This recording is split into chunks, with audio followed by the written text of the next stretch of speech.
Viska til frelsis, 21. kafli, hinn innri barátta. Innra með hverjum og einum stöðu og átök milli góðs og ills, ljós og myrkurs. Persónuleikinn eða hugurinn hefur jákvæðan og neikvæðan pól. Jákvæði póllinn leiðir af sér jákvæðar og kærleiksríkar hugsanir og neikvæði póllinn neikvæðar og illar. Það svo undir hverjum og einum komið í hvorum pólnum hann ætlar að vera. Neikvæði póllinn nærir egóið sem svo aftur sendir neikvæðar hugsanir til hugans og á sama hátt næra jákvæðar hugsanir sálina sem sendir jákvæðar hugsanir. Þó svo að sumir séu fastir í neikvæða pólnum, þá eru flestir til skiptis í neikvæða eða jákvæða pólnum. Ytri aðstæður og annað fólk getur haft áhrif sem virkja neikvæða pólinn og að sama skapi geta ytri aðstæður og annað fólk virkjað jákvæða pólinn. Sá sem vaknar til sjálfsmeðvitundar byrjar að skynja hvernig þessi pólar vinna og byrja að greina og stjórna hugsunum sínum og ýtir neikvæða pólum smátt og smátt úr lífi sínu. Þannig nærist sálin sem hið guðlega innra með okkur og mun að lokum taka alfarið yfir stjórnina á lífi okkar og við byrjum að upplifa mikinn innri kærleika og mikla gleði í lífi okkar. Á meðan nagar neikvæði póllinn okkur að innan og skapar mikla andlega vanlíðan sem síðan getur leitt til líkamlegra veikinda. Hið innra eða umhverfi þitt afsprengi hugsana þinna og mun sá sem lifir í neikvæða pólum upplifa mikið mótlæti og ójafnvægi í lífi sínu. Honum líður eins og hann syndi ávallt á móti straumnum og hann á erfitt með að njóta lífsins í gleði og hamingju. Slíkar upplefanir í lífinu næra síðan enn frekar neikvæðni og virkar eins og næring á neikvæða pólinn. Þetta hringrás sem erfitt getur verið að rjúfa. Því mikilvægt að vera meðvitaður samhengi hlutana og hvernig maðurinn uppbyggður til að geta gripið inn í og stöðva þessa hringrás sem leiðir oft á tíðum af sér mikla vanlíðan og þjáningar. Að sama skapi mun sá sem lifir í jákvæða pólnum upplifa mikla velgengni í lífinu og mikinn meðbyr. Allt gengur honum í hag og hann flýtur með straumnum á þægilegan hátt. Honum líður vel innra með sér, finnur fyrir kærleika í hjartanu og hamingjusamur hvert augnablik lífsins. Það kostar átök að komast út úr neikvæða pólum og yfir í þann jákvæða.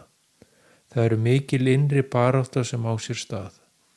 Fyrsta skrefið að vera meðvitaður hvernig þetta hangir saman og hvers vegna okkur líður illa og allt virðist vera á móti okkur.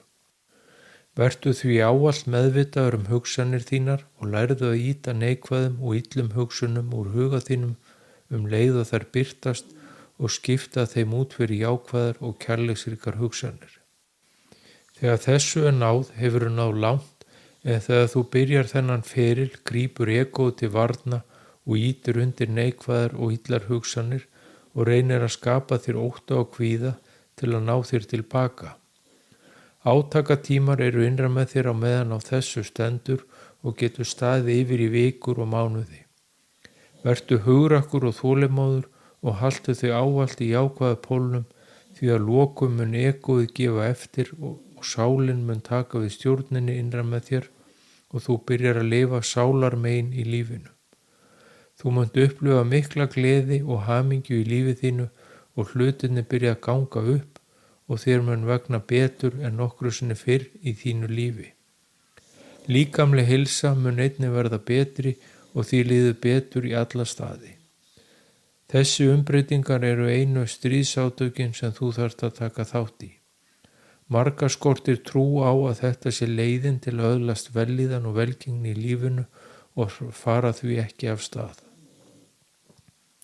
Sá sem býr yfir trú, styrk og þolinmæði mun að lokum upplifa breytinguna bæði innra með sér sem og í lífi sínu og umhverfi.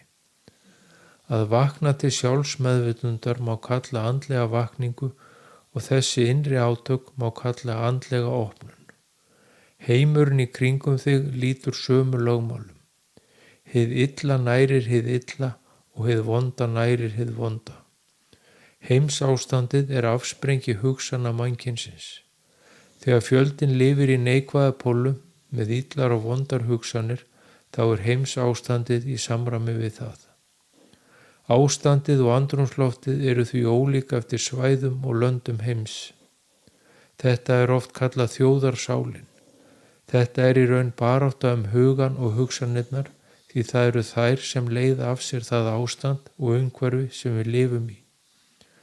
Það sem þú getur gert til að breyta heiminum til betri vegar er að breyta sjálfum þér. Ýta illsku og neikvæðni úr lífi þínu og leiðbeina og hjálpa öðrum að ganga sama veg. Þannig mun heimurinn verða betri.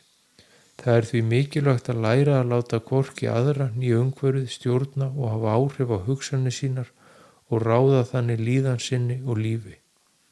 Taktu stjórnina á hugsunum þínum og lærðu að nýta þér þær til velgengni og framdráttar í lífinu.